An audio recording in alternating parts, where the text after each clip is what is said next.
చదివింది వెంటనే గుర్తుకు రాకపోవడం, కళ్లద్దాలు, బైక్ తాళాలు ఎక్కడ పెట్టింది ఒక పట్టాన గుర్తుకు రాకపోవటం మనలో చాలా మందికి అనుభవమే. నిజానికి ఇలాంటి మతిమరుపు పెద్ద సమస్యమే కాదు. కొద్దిగా ప్రయత్నించడం ద్వారా మర్చిపోయిన వాటిని తిరిగి గుర్తుకు తెచ్చుకోవచ్చు. అయితే కొంతమందిలో మతిమరుపు అనేది చాలా తీవ్రంగా ఉంటుంది. ముఖ్యంగా వయసు పెరుగుతున్న కొద్దీ మతిమరుపు ఒక పెద్ద సమస్యగా మారుతూ ఉంటుంది. ఈ రకమైన మతిమరుపును డెమెన్షియాగా పిలుస్తారు డాక్టర్లు. తీవ్రస్థాయి మతిమరుపును తెచ్చిపెట్టే డెమెన్షియా గురించిన పూర్తి వివరాల్ని డాక్టర్ని అడిగి ఇప్పుడు తెలుసుకుందాం.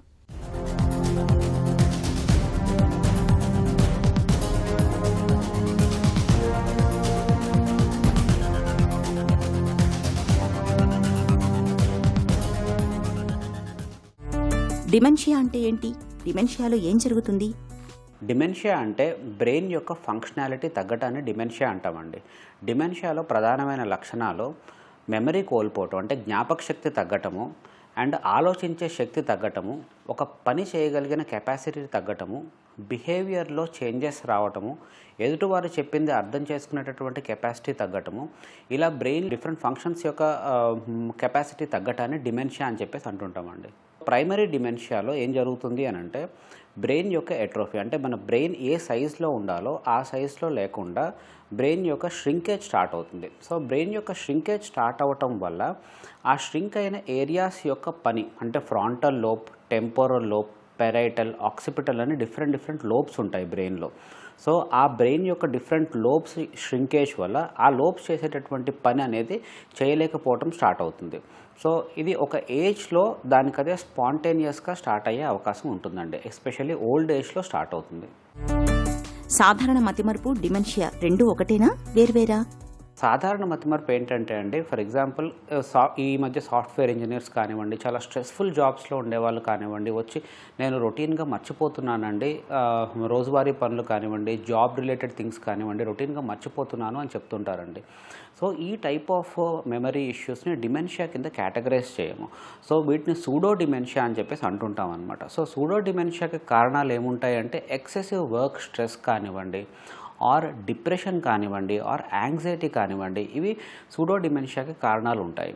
బట్ ట్రూ డిమెన్షియా అంటే ఏంటి అని అంటే మల్టిపుల్ మోడాలిటీస్, అంటే మతిమరుపు ఒక్కటే కాకుండా ఒక పని చేయగలిగిన కెపాసిటీ, అంటే ఒక పని ఎగ్జిక్యూట్ చేయగలిగిన కెపాసిటీ తగ్గిపోవటము. ఫర్ ఎగ్జాంపుల్ ఒక డ్రెస్ వేసుకోవాలి అంటే షర్ట్ సరిగ్గా వేసుకోలేకపోవటము, ఏదన్నా బయటకు వెళ్తే కనుక రూట్స్ మర్చిపోవటము, అంటే ఫెమిలియర్ రూట్స్, ఇంతకుముందు తెలిసినటువంటి రూట్స్ ఇప్పుడు బయటకు వెళ్తే రిటర్న్ ఇంటికి రాలేకపోవటం కానివ్వండి, ఇంతకుముందు చాలా బాగా కుక్ చేసే మనిషి సరిగ్గా కుక్ చేయలేకపోవటము, ఉప్పు వేసామో లేదో మర్చిపోవటము, ఆరు ఉప్పు ఎక్కువ వేసేయటము. సో ఇలాంటి ఎగ్జిక్యూషన్, మల్టిపుల్ పనులు చేయలేకపోవటం అనేది ట్రూ డిమెన్షియా యొక్క క్యారెక్టరిస్టిక్ ఫీచర్ అండి. డిమెన్షియాకు మనం ఎలాంటి కారణాలు చెప్పుకోవచ్చు? 60 or 65 ఇయర్స్ దాటిన తర్వాత బ్రెయిన్ యొక్క ష్రింకేజ్ అందరికీ జరుగుతుంది. బట్ ఎవరికైతే ఎక్సెసివ్ ష్రింకేజ్ జరిగి ఆ ష్రింకేజ్ వల్ల మతిమరుపు రావటము, ఆర్ పనులు చేసుకోలేకపోవటము, సిగ్నిఫికెంట్గా డే టు డే యాక్టివిటీస్ అనేవి ఎఫెక్ట్ అయితే కనుక దాన్ని ప్రైమరీ డిమెన్షియా అని చెప్పేసి అంటుంటాం. సో ఆల్జీమర్స్ డిసీజే కాకుండా ఫ్రాంటోటెంపోరల్ డిమెన్షియా అని చెప్పేసి ఒక condition, diffuse Lewy body disease అనేది ఇంకో కండిషను. అలా బ్రెయిన్ యొక్క ష్రింకేజ్ ద్వారా ఆర్ డీజనరేషన్ ద్వారా జరిగేటటువంటి డిమెన్షియాస్ని ప్రైమరీ డిమెన్షియాస్ అంటుంటాం. అదే సెకండరీ డిమెన్షియాస్ అంటే వేరే కారణాల వల్ల వచ్చేటటువంటి డిమెన్షియాస్ అండి. ఫర్ ఎగ్జాంపుల్ కొంతమందికి బ్రెయిన్లో ట్యూమర్ ఉందనుకోండి, వాళ్ళకు కూడా కొన్ని మెమరీ ఇష్యూస్ వచ్చే అవకాశాలు ఉంటాయి. ఆర్ కొంతమందికి బ్రెయిన్ యొక్క ఇన్ఫెక్షన్స్, ఎన్కెఫలైటిస్ అని చెప్పేసి అంటుంటాం, ఇన్ఫెక్షన్స్ వల్ల, ఆర్ ఆటో ఇమ్యూన్ కాజెస్ వల్ల వచ్చేటటువంటి డిమెన్షియాస్ని, ఆర్ కొన్ని హెచ్ఐవి రిలేటెడ్ ఇన్ఫెక్షన్స్ వల్ల వచ్చేటటువంటి డిమెన్షియాస్ని, ఆర్ న్యూట్రిషనల్ కాజెస్ అండి. అంటే న్యూట్రిషనల్ కాజెస్ అంటే B12 డెఫిషియన్సీ వల్ల వచ్చేటటువంటి డిమెన్షియా, థైమిన్ వల్ల వచ్చేటటువంటి మెమరీ ఇష్యూస్ కానివ్వండి, ఆర్ థైరాయిడ్ ఎక్కువ ఉండటం వల్ల వచ్చేటటువంటి మెమరీ ఇష్యూస్ కానివ్వండి, వీటన్నిటిని సెకండరీ డిమెన్షియాస్ అని చెప్పేసి అంటుంటాం. డిమెన్షియాలో స్టేజెస్ ఎలా ఉంటాయి? డిమెన్షియాలో ఏంటంటే అండి, పర్టికులర్లీ ఆల్జీమర్స్ డిసీజ్ తీసుకుంటే కనుక ఒక 4 స్టేజెస్ కింద డివైడ్ చేసుకోవచ్చు అండి. ఒకటి మైల్డ్ కాగ్నిటివ్ ఇంపైర్మెంట్. ఈ మైల్డ్ కాగ్నిటివ్ ఇంపైర్మెంట్ అనేది యాక్చువల్లీ డిమెన్షియా స్టార్ట్ కావడానికి ముందర ఒక 6 to 7 years పాటు ఈ మైల్డ్ కాగ్నిటివ్ ఇంపైర్మెంట్ అనే స్టేజ్లో ఉంటారండి. ఈ స్టేజ్లో ఏంటి అంటే ఓవర్ట్ సిమ్టమ్స్ బయటపడవు, బట్ కొంచెం పేర్లు మర్చిపోవటం కానివ్వండి, ఆబ్జెక్ట్స్ ఎక్కడ పెట్టాము కొంచెం మర్చిపోవటం కానివ్వండి, ఇలాంటివి జరగవచ్చు. అది కొంచెం ప్రోగ్రెస్ అయితే కనుక మైల్డ్, ఇంకా ప్రోగ్రెస్ అయితే మోడరేట్ అండ్ సివియర్ డిమెన్షియా స్టేజ్లోకి వెళ్తుంటారు అనమాట. అంటే సివియర్ డిమెన్షియా స్టేజ్ అంటే అసలు వాళ్ళ పనులు వాళ్ళు అసలు చేసుకోలేని పరిస్థితికి రావటము, అన్ని పనులకి అసిస్టెన్స్ అవసరం పడటము.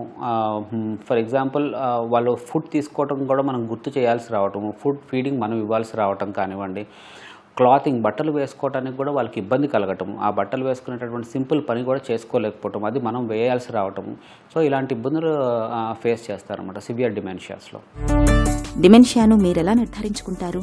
ప్రైమరీగా అండి డిమెన్షియా డయాగ్నోస్ చేయడానికి history is most important thing అండి. అంటే ఒక పేషెంట్ కానివ్వండి, వాళ్ళ అటెండర్స్ కానివ్వండి, చెప్పేటటువంటి సిమ్టమ్స్ని బట్టి మనం ఫస్ట్ సస్పెక్ట్ చేస్తాం.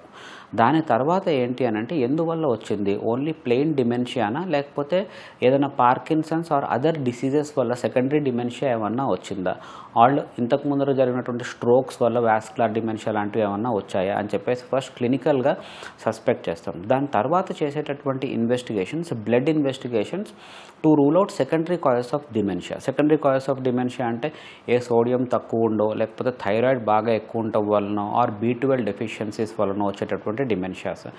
నెక్స్ట్ ఎంఆర్ఐ బ్రెయిన్ చేసి చూస్తామండి, ఏమన్నా సిగ్నిఫికెంట్ అబ్నార్మాలిటీస్ ఏమన్నా ఉన్నాయా, మల్టిపుల్ క్లాట్స్ లాంటివి ఏమన్నా ఉన్నాయా వాస్కులర్ డిమెన్షియా చూడటానికి. నెక్స్ట్ అదే ఆల్జీమర్స్ డిసీజ్ ఇలాంటివి సస్పెక్ట్ చేసాము అని అంటే పెట్ స్కాన్ చేసి చూస్తామంటే, అంటే ఏ ఏరియాస్లో బ్రెయిన్ యొక్క ఫంక్షనాలిటీ తగ్గింది అని చెప్పేసి తెలియడానికి. రేర్గా ఏంటి అని అంటే కొన్నిసార్లు CSF అంటే వెన్నులోంచి నీరు తీసే పరీక్ష పంపించి దాంట్లో టావ్ ప్రోటీన్ అనేది ఒకటి చెక్ చేస్తూ ఉంటాం ఆల్జీమర్స్ డిసీజ్లో. డిమెన్షియాకు వైద్య సాయం ఎలా ఉంటుంది? డిమెన్షియాలో ఏంటంటే అండి, సెకండరీ డిమెన్షియాస్ అంటే వేరే కారణాలు వచ్చే డిమెన్షియాస్, ఆ కారణాలను ఐడెంటిఫై చేసి దాన్ని ట్రీట్ చేయడానికి ట్రై చేస్తామండి. అదే కనుక ప్రైమరీ డిమెన్షియాస్ అంటే డీజనరేటివ్ డిమెన్షియాస్, బ్రెయిన్లో అరుగుదల వల్ల వచ్చేటటువంటి డిమెన్షియాస్ని ఎసిటైల్ కొలినెస్టరేస్ ఇన్హిబిటర్స్ అనేటటువంటి మెడిసిన్స్ అప్రూవ్డ్ డ్రగ్స్ అండి. అంటే వాటి వల్ల కొంచెం మెమరీ ఇంప్రూవ్ కావటము, కొంచెం ఎగ్జిక్యూటివ్ ఫంక్షన్ ఇంప్రూవ్ కావటము జరుగుతుంది. దానితో పాటు వాళ్ళు డే టు డే ఏవేవి ఇబ్బందులు ఫేస్ చేస్తున్నారు, కొంతమంది రైట్ టైం నిద్రపోవడంలో చాలా ఇబ్బందులు ఫేస్ చేస్తారు, కొంతమంది నైట్ అయితే చాలు బయటకు వెళ్ళిపోయి వ్యాండరింగ్ చేస్తూ ఉంటారు అనమాట. అంటే వాళ్ళే బయటకు వెళ్ళిపోతూ ఉంటారు. సో వాళ్ళకు జరుగుతున్నటువంటి ఇబ్బందులు ఏంటి, డే టు డే యాక్టివిటీస్లో కానివ్వండి, వాళ్ళ లైఫ్లో ఎటువంటి ఇబ్బందులు ఉన్నాయో కనుక్కొని దాన్ని అడ్రస్ చేయడానికి ట్రై చేస్తాం. ఫర్ ఎగ్జాంపుల్ కొంతమందికి sleep will be a major issue. So స్లీప్ని అడ్రస్ చేస్తే కనుక వాళ్ళ క్వాలిటీ ఆఫ్ లైఫ్ ఇంప్రూవ్ కావచ్చు. కొంతమందికి హెలుసినేషన్స్ అంటే రాత్రి అయితే చాలు ఉన్నది లేనట్టు, ఎవరు లేకపోయినా సరే ఎవరో ఉన్నారు నన్ను హాని చేయడానికి ట్రై చేస్తున్నారు అని చెప్పేసి అనటము, ఇలాంటివి జరుగుతూ ఉంటాయి డిమెన్షియాస్లో. సో ఆ హెలుసినేషన్స్ని అడ్రస్ చేయడానికి ట్రై చేస్తూ ఉంటాం అన్నమాట. డిమెన్షియా బాధితుల జీవనశైలి ఎలా ఉండాలి? రెగ్యులర్ టైమ్స్లో మెడికేషన్ తీసుకోవటము, రెగ్యులర్ టైమ్స్లో ఫుడ్ హ్యాబిట్స్ని కరెక్ట్గా మెయింటైన్ చేయటము చాలా ఇంపార్టెంట్ అండి. అండ్ సెకండ్ థింగ్ ఏంటి అంటే అన్ని యాక్టివిటీస్ కరెక్ట్ టైంలో రెగ్యులర్ టైం పీరియడ్లో, ఆ డేలో ఈ టైంలో మీరు తినాలి, ఈ టైంలో మీరు పడుకోవాలి అనేది ఒక స్ట్రిక్ట్ స్కెడ్యూల్ మెయింటైన్ చేస్తే కనుక డిమెన్షియా పేషెంట్స్కి చాలా హెల్ప్ అవుతుంది. సో సెకండ్ థింగ్ ఏంటి అంటే వాళ్ళని ఎంకరేజ్ చేయాలంటే, అంటే ఒక్కళ్ళే ఇంకా నాకు గుర్తుండట్లేదు, నేను అంత సరిగ్గా ఇంటరాక్ట్ కాలేకపోతున్నాను అని చాలామంది ఒక్కళ్ళే. అండ్ ఇఫ్ పాసిబుల్ ఏమైనా పజిల్స్ లాంటివి చేయడానికి or if they are interested books చదవడానికి వీటికి ఎంకరేజ్ చేస్తూ ఉండాలి. సో ఫ్యామిలీలో కలిసిపోయి మాట్లాడుతూ ఉంటే కొంచెం యాక్టివ్గా ఉంటారు అండ్ డిమెన్షియా కూడా అంతగా ప్రోగ్రెస్ కాకుండా ఉంటుంది. మతిమరుపును నివారించుకునేందుకు మెదడుకు బాగా పని పెట్టాలి. మెదడును చురుగ్గా ఉంచుకోవటం, కంటి నిండా నిద్రపోవటం, రకరకాల పజిల్స్ చేయటం ద్వారా జ్ఞాపక శక్తికి సంబంధించిన నాడీ కణాలు నిర్వీర్యం కాకుండా ఉంటాయి. మతిమరుపు రాకుండా ఉంటుంది.